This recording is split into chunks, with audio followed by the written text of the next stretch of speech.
کبھی سوچا ہے کہ ایک ماں کے دل پر کیا گزرتی ہوگی کہ جب اس کی جوان بیٹی اس سے چھین لی جائے؟ وہ بیٹی جو اس کی ہنسی تھی، اس کی طاقت تھی، اس کی پوری دنیا تھی، آج صرف یاد بن کر رہ جائے۔ میں روز جیتی ہوں اور روز مرتی ہوں، یہ الفاظ نہیں، ایک ٹوٹے ہوئے دل کی چیخ ہے اور ایک ایسی ماں کی فریاد جس کی گود اجڑ گئی ہے مگر انصاف آج تک نہیں ملا۔ یہ کہانی صرف ایک قتل کی نہیں، یہ کہانی ہے درد کی، انتظار کی اور ایک سوال کی کہ آخر کب ملے گا انصاف۔ یہ کہانی صرف ایک ماں کے آنسو کی نہیں بلکہ ایک ایسے سوال کی ہے کہ جو پورے معاشرے سے جواب مانگ رہا ہے۔ ناظرین اکرام، اسلام آباد میں قتل ہونے والی ٹک ٹاکر ثنا یوسف کی والدہ آج بھی انصاف کے انتظار میں بیٹھی ہے۔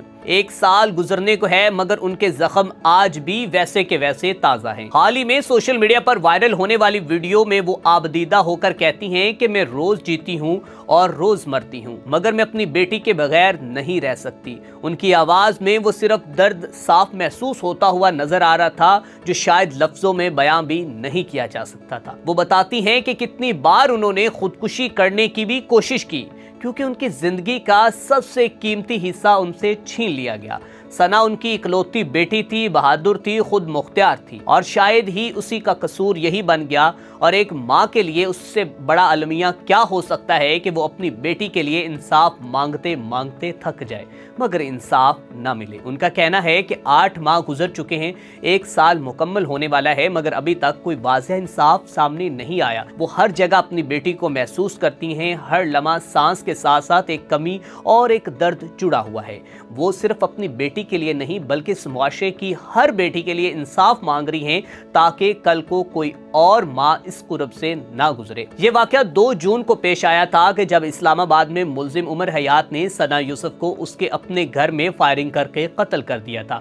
وجہ صرف یہ کہ اس ملزم نے اس سے ملنے سے کہا اور لڑکی نے انکار کر دیا۔ یہ صرف ایک قتل نہیں بلکہ عورت کی خود مختاری پر ایک حملہ تھا۔ آج سوال یہ ہے کہ آخر کب تک ایسی مائیں انصاف کے لیے روتی رہیں گی؟ کب تک بیٹیاں اپنی مرضی سے جینے کی قیمتیں جان دے کر ادا کریں گی؟ اور کب ہمارا نظام اتنا مضبوط ہوگا کہ کسی مظلوم کو سالوں انتظار نہ کرنا پڑے گا؟ یہ ولاگ، یہ کہانی، یہ خبر نہیں بلکہ ایک آواز ہے، ایک ماں کی آواز جو انصاف مانگ رہی ہے۔ کیا یہ آواز سنی جائے گی یا پھر طاقت کے شور میں کہیں ہمیشہ کے لیے دب جائے گی؟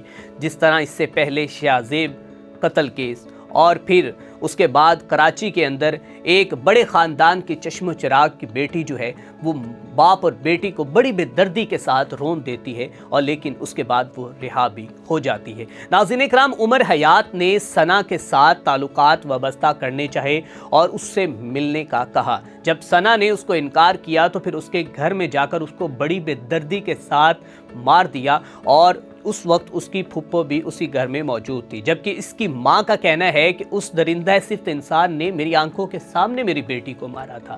میرے ساتھ پولیس کا کوآپریٹ ہے، مکمل طور پر مجھے یقین دہانی تو کرائی گئی ہے لیکن میں ابھی بھی اس انصاف کو دیکھ رہی ہوں کہ جب یہ درندہ صفت انسان کیفرے کردار تک پہنچے گا مجھے اور میری بیٹی کی روح کو سکون ہوگا۔ آپ اس کے بارے میں کیا کہنا چاہتے ہیں؟ اپنی قیمتی رائے کا اظہار کریں اور اپنے میزبان میاں ارسلان کو دیجیے اجازت۔ دیکھتے رہیں میٹرو 53۔